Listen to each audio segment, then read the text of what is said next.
Hello students, ये है हमारे पास class 12th economics demand chapter से कुछ इम्पोर्टेंट एमसीक्यूज। स्टार्ट करते हैं question one by one. First question है डिमांड मीन्स, डिमांड हमारी क्या होती है। इसके ऑप्शन है, फर्स्ट है desire for a commodity, second है desire supported by willingness and ability to pay, third है need for a commodity and last one is wish for a good. इसमें correct answer will be second. Demand होती है हमारी desire supported by willingness and ability to pay. हमारी इच्छा होनी चाहिए हम क्या डिमांड करें और उसको खरीदने के लिए हम पे करने के लिए भी तैयार होने चाहिए। ठीक है।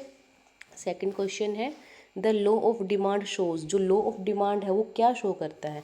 लॉ ऑफ डिमांड शो करता है हमारा इन्वर्स अपोजिट। इन्वर्स मतलब opposite relation, inverse negative relation जो होता है, inverse relationship between price and demand. जैसे कि अगर हमारे प्राइस इंक्रीज़ होते हैं किसी कमोडिटी की तो हमारी डिमांड डिक्रीज़ हो जाती है। जब हमारे प्राइस डिक्रीज़ होते हैं तो हमारी डिमांड इंक्रीज़ हो जाती है। ये है हमारा inverse relation between price and quantity. ठीक है। थर्ड क्वेश्चन है, व्हेन प्राइस राइजेज। जब हमारे प्राइस इंक्रीज होते हैं तो हमारी डिमांड जनरली क्या होती है, वो डिक्रीज हो जाती है। तो correct answer will be B, decreases. Fourth question है, डिमांड शेड्यूल शोज। डिमांड जो शेड्यूल होता है वो क्या शो करता है। ऑप्शन है कॉस्ट ऑफ गुड्स, सेकंड है relationship between price and quantity demanded, third है income of consumer and last option है प्रोडक्शन लेवल। तो इसमें करेक्ट आंसर होगा डिमांड शेड्यूल शो करता है relationship between price and quantity demanded. ठीक है। फिफ्थ क्वेश्चन है, movement along the demand curve is called. Demand curve की जो मूवमेंट होती है वो क्या कहलाती है, वो होती है हमारी extension and contraction of demand. ठीक है। नेक्स्ट क्वेश्चन है, rightward shift in demand curve indicates. जैसे कि हमारा ये ओ एक्स एक्सिस है, ये ओ वाई एक्सिस है, यहाँ हमारे प्राइस हैं, यहाँ हमारी क्वांटिटी है। जैसे हमारा डी ये डिमांड कर्व है, अगर ये शिफ्ट होता है राइट साइड में, ये होता है इंक्रीज इन डिमांड D1। अगर ये लेफ्ट साइड में हो रहा है, शिफ्ट हो रहा है, तो D2 बन जाता है, ये हमारा डिक्रीज इन डिमांड। इस क्वेश्चन में क्या बोला, rightward shift in demand, rightward shift हो रहा है तो ये है हमारा increase in demand.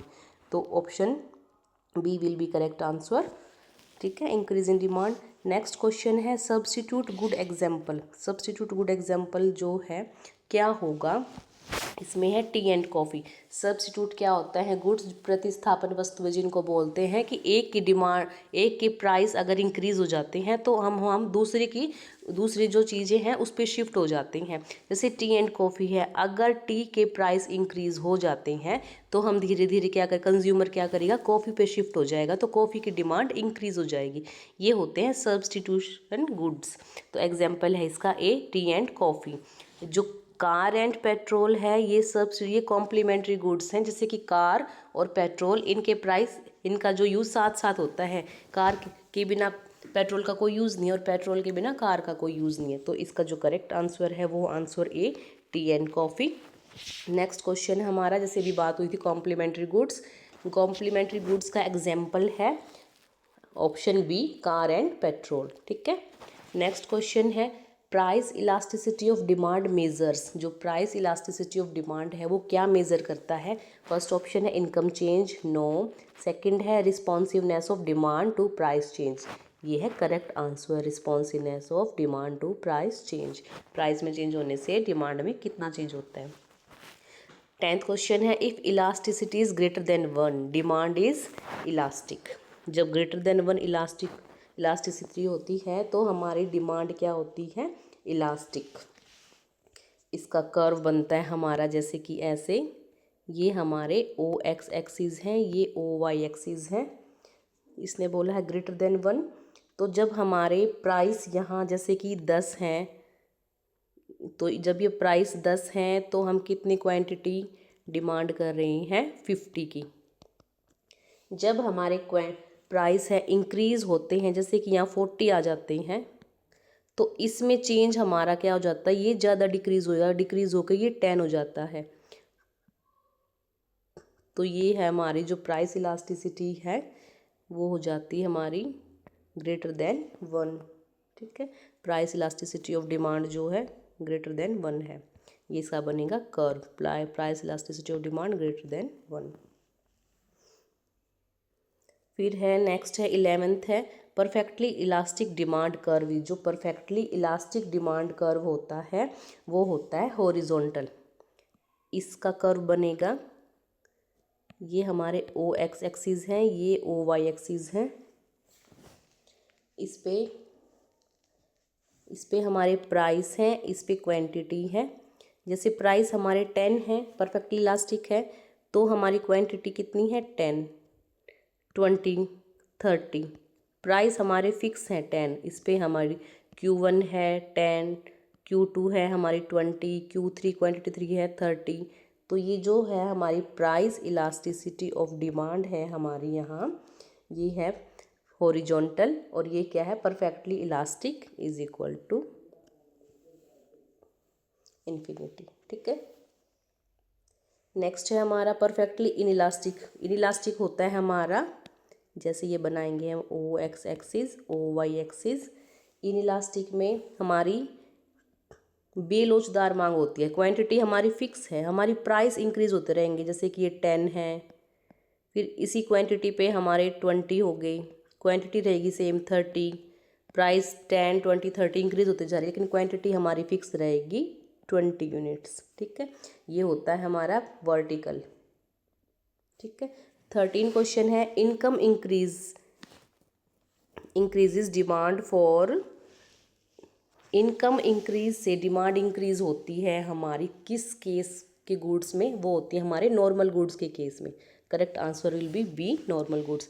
Inferior goods की डिमांड होती है जब हमारी इनकम डिक्रीज हो, तो इन्फीरियर गुड्स की डिमांड इंक्रीज हो जाती है। तो correct answer will be B, decrease in income. 15 question है हमारे पास। A demand curve generally slopes. ये होता है डिमांड कर्व हमारा डाउनवर्ड। ये हमारे ओ एक्स एक्सिस है, ये ओ वाई एक्सिस है। डिमांड कर्व का स्लोप हमारा होता है डाउनवर्ड। ठीक है, option B will be the correct answer. 16 question है डिटर्मिनेंट्स ऑफ डिमांड इंक्लूड्स। क्या क्या है डिटर्मिनेंट्स डिमांड के? फर्स्ट है प्राइस, बी है income, taste and preference, all of these. Correct answer है डी, ऑल ऑफ दीज। हमारे क्या है, जब प्राइस भी जो है डिटरमाइन करते हैं डिमांड को, प्राइस इंक्रीज होते हैं डिमांड डिक्रीज हो जाती है, प्राइस डिक्रीज होते हैं डिमांड इंक्रीज हो जाती है। इनवर्स रिलेशन होता है प्राइस एंड डिमांड में। इनकम का भी है, जब हमारी इनकम इंक्रीज होती है नॉर्मल गुड्स में, इनकम जो है हमारी इंक्रीज होती है तो हमारी डिमांड इंक्रीज होती है। ठीक है, वाई से डिनोट करते हैं इनकम को। पॉजिटिव रिलेशन होता है, इनकम डिक्रीज होती है तो डिमांड डिक्रीज होती है। टेस्ट एंड प्रेफरेंस, जब किसी वस्तु को लेके, किसी चीज़ को लेके जो हमारे कंज्यूमर्स का टेस्ट बढ़ जाते हैं तो हमारी डिमांड इंक्रीज हो जाती है। तो इसका भी पॉजिटिव रिलेशन होता है, इसका भी पॉजिटिव होता है, एंड इसका होता है negative relation between price and demand. Option correct है हमारा all of these, D option. 17 है when demand increases due to income change. It is, जब डिमांड इंक्रीज होती है इनकम में चेंज होने से, तो ये किसके कारण होता है? ये शिफ्ट होता है, ये क्या होती है, इसको शिफ्ट बोलते हैं। ठीक है। इलास्टिसिटी फॉर्मूला इज, डिमांड का फॉर्मूला क्या होता है? इलास्टिसिटी फॉर्मूला होता है, वो होता है change in percentage change in quantity divided by percentage change in price. तो option A will be the correct answer. 19th question है if elasticity equal to 1 demand is. ये होती है यूनिटरी इलास्टिक डिमांड। अगर इलास्टिक हमारी elasticity equal to 1 है, तो ये जैसे देखो हम कर्व बनाते हैं, ये हमारा ओ एक्स एक्सिस है, ये ओ वाई एक्सिस है, इस पे प्राइस है, इस पे क्वांटिटी है। जब हमारे 10 है प्राइस, तो हमारी डिमांड क्वांटिटी कितनी कर रहे हैं हम? 50। प्राइस इंक्रीज होके हमारे P1 जैसे 50 हो जाते हैं, तो ये हमारे डिक्रीज होके डिमांड हो जाती है 10। तो ये इलास्टिसिटी ऑफ जो डिमांड है हमारी, वो है हमारी इक्वल टू 1। ये इसका कर्व है। ठीक है।